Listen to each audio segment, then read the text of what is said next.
Hi, Dr. Robert Kittel.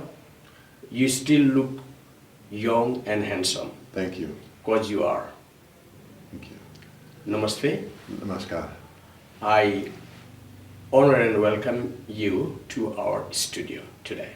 Thank you. And I'm Durga Dahal, a young student of music, culture, literature, philosophy, and psychology. Young and handsome. Thank you for this comment. Yeah. So today we are going to start a special program that's called Beyond the Box. And I know that you speculate beyond the box, right? Yes, I do, but what do you mean beyond the box? Are we talking about the same box? What do you mean by this? Yeah, maybe the same box or different box, I don't know yet, but we'll talk today. We'll find out whether we are going to talk about the same box or different, or I don't know where there are similarities or not in between your box and my box. Mhm. The box I have today is the box which has been here for a long time. I was in a well one day and I saw that there were two frogs and they were fighting, they were quarreling. Both of them were jumping. The first frog said that I have seen the wall, and the second frog denied, and he said, no, you have not. I have seen the wall. They were fighting, fighting, fighting. I enjoyed it. I came back and I speculated, and today I am going to tell everybody what do we mean by beyond the box. नमस्ते दर्शक महानुभावहरू, हजुरहरू सबैलाई आजको यो कार्यक्रम beyond the बक्समा स्वागत छ. Thank you for joining us. So, Dr. Kittel, do you think that the box is the same or it's a different one? First of all, Dr. Durga Dahal, thank you for your adventurous spirit even to launch this program, and thank you for inviting me. I think the box is both the same and different. We are obviously coming from different cultures, different ethnic backgrounds, religious backgrounds, so there are some differences.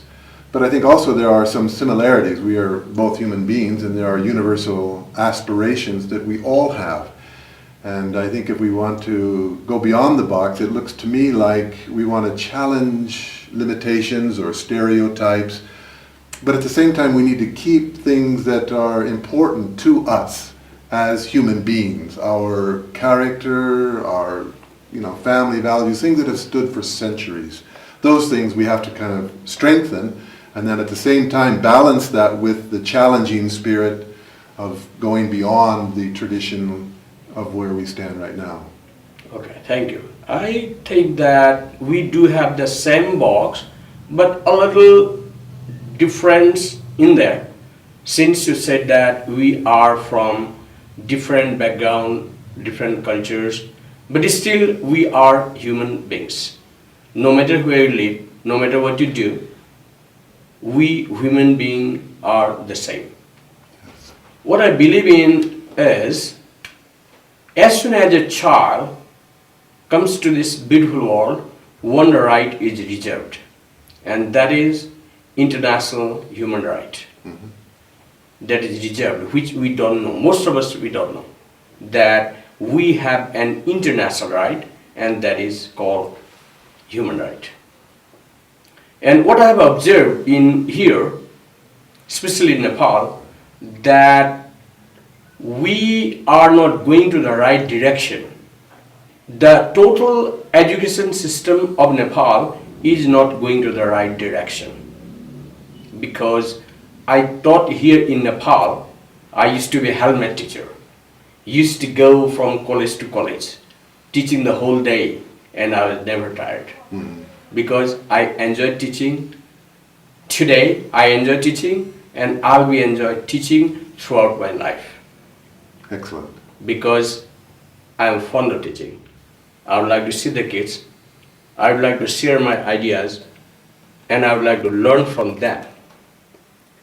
And I taught in the US, and I was in the US off and on for 20 years, permanently for 13 years. I came back to Nepal last year. And since then, I have been working in the field of education because this is my passion. So right now I'm there at the Dibya Darshan Academy located at Gairigaon. And I'm very happy, I'm very delighted, excited, and fortunate enough to teach or to take care of the students there. And I have visited some other college schools too. And what I have seen is that still we are not able to decorate the students. To name a few, there are some schools and colleges, they have been doing a wonderful job. But what I believe is that still the education of Nepal is not able to make the right students. Because see, each and every day, youths, they are going out of Nepal. They are so frustrated and so hopeless.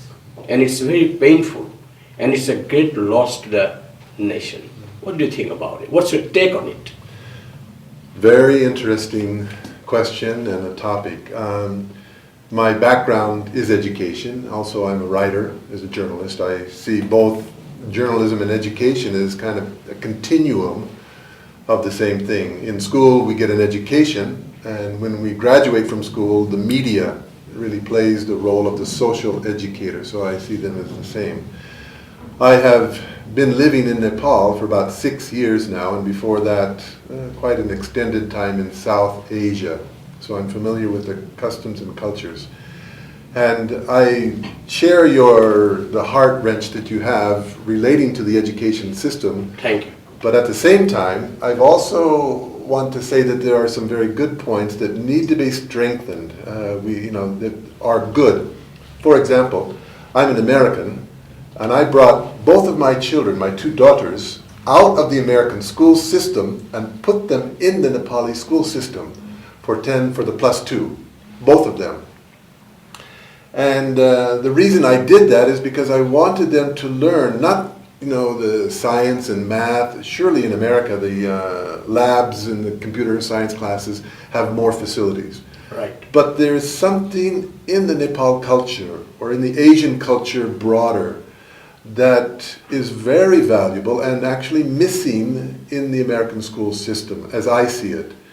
And that is really the relationship between the parent or the teacher and the student, more of a parental relationship. Let me just continue shortly. Please. For example, I asked my daughter after 1 year of school in Nepal, she studied at the Little Angel School, is there any difference between the American school and the Nepali school? And she said, of course. And I asked her what? But she didn't talk about the facilities, She talked about the attitude of the students. Right. And she said in the Nepali school, the students respect more the teacher. So I asked her, well, how do you know that? Well, what do they do to show that respect? And she said when they come into the classroom, the students will normally stand up and greet the teacher. Good morning, sir. Right. Good morning, ma'am. And that attitude of respect to the teacher as a parental figure helps the learning process, which is one reason why when people from Asia go to America for the college, then they all have to take the SAT or SAT tests. Right. But it's always that the Asians do better on that test. When they look at the results, they look at it in many ways, Right. geography and financial backgrounds, but they also look at it in the ethnic backgrounds. And it's the Asian culture that outperforms the Caucasian or the African American or the Hispanic culture. Always. I mean, it's a consistent. So I think it's not a genetic thing, but I think it's a cultural thing. And I think the family, the strength of the family here in Nepal, especially the 3-generation family, which I see as the greatest asset, more than the beauty of the Himalayas or the rich history of, Buddha or Sita. I think your 3-generation family is your most precious asset. And that's brought into the school system, and immediately you have respect for the teacher. I think that advocates learning at a maximum. It helps a lot. Yeah. Thank you for appreciating Nepalese culture. I do completely agree to tell you that yes, Nepalese culture is a great culture. And in Nepal, there are certain values that you can't find anywhere in the world. And that's why I came back to Nepal from US. You jumped back in the box? I am out of the box, and I have been always out of the box. To tell you the truth, believe me or not, I am born Democrat. I'm Democrat, and I believe that everybody is born Democrat, but later we label them. We make them communist, we make them Congress, we make them MLA, blah blah blah. But in fact, a child is born Democrat. The child is so clean, so nice, so innocent, but as and when he starts growing up, the society where we live in, the community where we live in, we label them. I said earlier that there are some schools or colleges that they are very wonderful, they have been working hard, but till date, we are not able to stop the students from going abroad. I don't mean to say that don't go abroad, because you have to learn a lot from abroad, because I have been in US, traveled some of the beautiful countries, but I can tell you that Nepal is the most beautiful country in the world. Natural Nepal, small and beautiful. Once is not enough, the national slogan of Nepal. Right, that's true. And see, we have made the students able to go abroad because they are very distinguished students. They have beautiful mark sheets and certificates, but I don't believe in certificates and mark sheets. I do believe in qualities. So what I mean to say that we need to teach our family values, cultural values, societal values, and national dignity in our school. Yes, I agree. And each and every teenager should start with 3 questions in their life, which I did. I'm not boasting on myself, but I did. And I always tell my dear students that start your teenage with 3 questions. Because this teen age is an age of tempest, storm, right? So the 3 questions they should start with is who I am. I need to ask myself who I am. Dr. Kittal, you have to ask yourself who you are. And then, why have I come to this beautiful world? And the third question is, what should we do now? If you get the correct answer of these questions, you will be in the paradise. You will be in the heaven. Sure. But if you get the wrong answers, you will be in the hell. I think that focusing on education in terms of kind of individual fulfillment, Right. who I am, why I'm here, and what I should do. Human beings are unique among all the species of animals, Right. and that we have educational institutions. Right. Birds don't have them, but they learn to sing and build nests. Mhm. They do that instinctually. But beyond instinct, we have to learn the character traits and skills and knowledge. And in my mind, education requires 2 elements. One is we should learn to be smart. Right. And each of us is going to be a genius in some area. Right. Where we will be number 1 Right. in some field, something like that, and we should learn that. But at the same time, just as we need to learn to be smart, we need to learn to be good.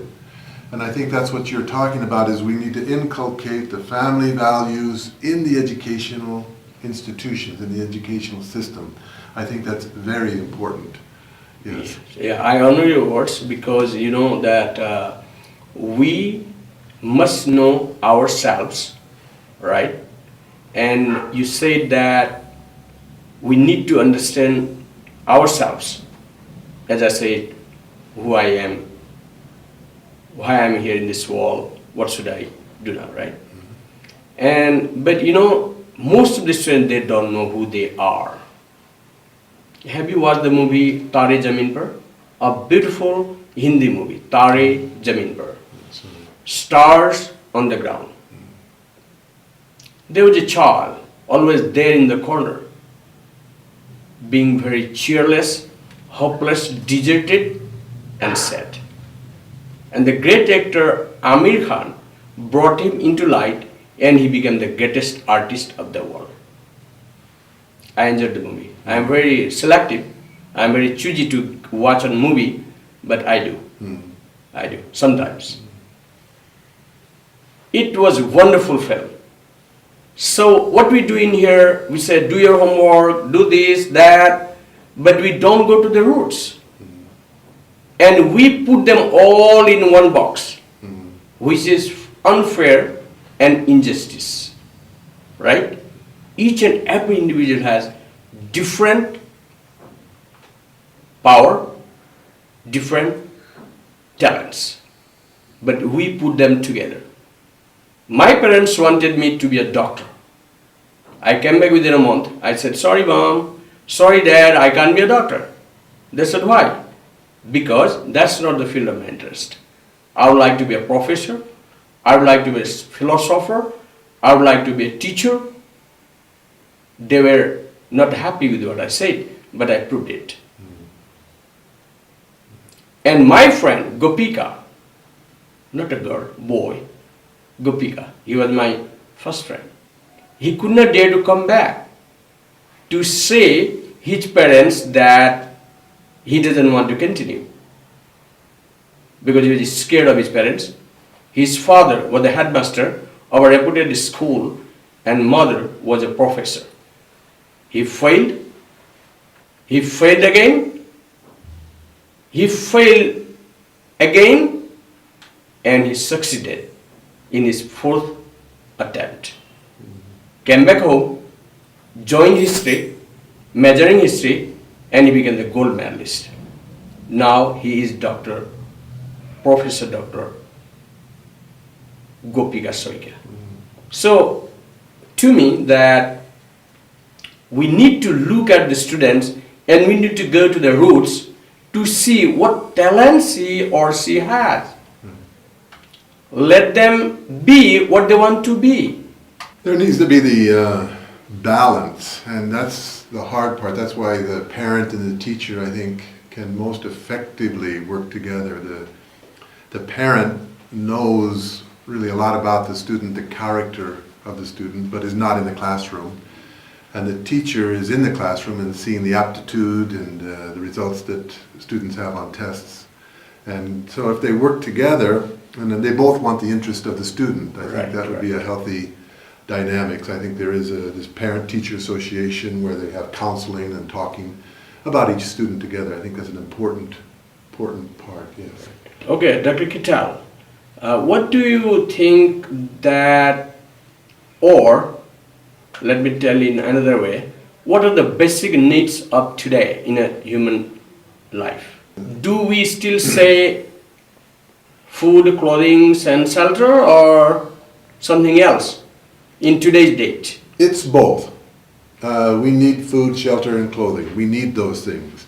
But more importantly is we need belonging. We need a sense of identity, as you say, who we are. That comes from really our family. The love of our parents gives us the identity and the positive mindset that we need. The love of our parents is critical in the psychological development of children. So I like to look at the example of the family in the agrarian society. It was indisputable. It was needed. In an agrarian society, your family was your occupation, it was your marriage, it was your health insurance, it was your life insurance, it was your retirement plan. Everything was in the family. But in the kind of, not the agrarian society, but in the urban society we call urban jungle, the family is equally important. It's our sense of belonging, our sense of identity. It's really the sense of the safety, and it helps us in our finances, the way we manage our lives. It helps us in education, in every area of life. So to answer your question, I think the family needs to be emphasized even in the school curriculum, not only in relationships between the parent and teacher, but in the educational system. Why is the family so important? Okay, thank you. But what do you say if I come to the conclusion that love, peace, and happiness are the basic needs of today? I'm talking about the love, peace, love in a broader sense, wider sense. I'm not talking about hanky-panky type of love. Yes. Love in a broader sense, wider sense, peace and happiness. That what you have inside you. I agree with you, but I think there needs to be both. We also need food, shelter, and clothing. That's correct. The priority is really, really important, because if we put priority on food, shelter, and clothing, then we become materialistic. Right. And we sometimes even disregard the spiritual values that you've mentioned, the love, peace, and happiness. So I think those things of love, peace, and happiness have to be given a higher priority, but we can't negate or neglect the material side of life. We have to balance the two with the right priority on the spiritual side of life. Do you have any pieces of advice to the parliamentarians who are on the threshold of parliament, on the door of parliament? Shortly they are going to be in there. Do you have any pieces of advice or suggestion that something needs to be incorporated in the constitution? I think the new Constituent Assembly elections, and we really wish them well and hope that they can draft a constitution and move forward quickly. It looks like the goodwill is there this time to do that. I think the most important thing is that the parliamentarians think that they are educators on a national level. When they speak, the audience is bigger. They can speak to millions of people when the TV cameras are on. And their clout or respect is much higher. So they are, as the parent is the, as a teacher is the parent in the classroom, the parliamentarians are the parent of society. And the heart and character of a parent doesn't think of themselves at all. They just want to think for the betterment of their children. And they will give and forget and give and forget and give again and forget. And the only reason they might cry is they haven't given enough. Oh, I haven't given enough yet to my children. So my advice would be that the parliamentarians think primarily of their parental role in making legislation and leading the country. Okay, thank you so much, Dr. Gittal. I know you are busy. You are international, but you accepted my request and came to the studio. I appreciate you and I thank you again. Dr. Dahal, thank you for having me. I enjoyed it very much.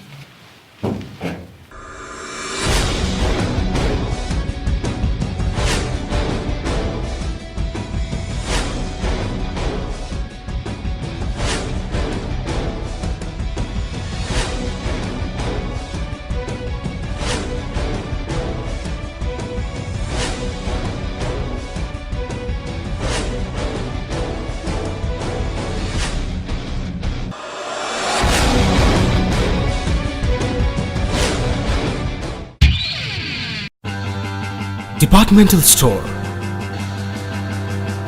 लत्ता कपड़ा, जुत्ता चप्पल, mobile तथा electronics, सुन चांदी, भाड़ा बर्तन, पूजा का सामान, beauty parlour,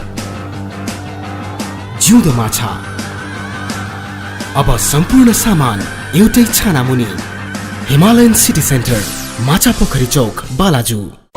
studio, editing, television कार्यक्रम निर्माण, डकुमेन्ट्री, प्रोफाइल वा विज्ञापन प्रसारण सामग्री निर्माण गर्नु परेमा हामीलाई सम्झनुहोस्। Youth broadcasting service, Buddhanagar, Kathmandu. Mobile number 9840 21 34 38, 98 510 82 240 र 98 510 72 057।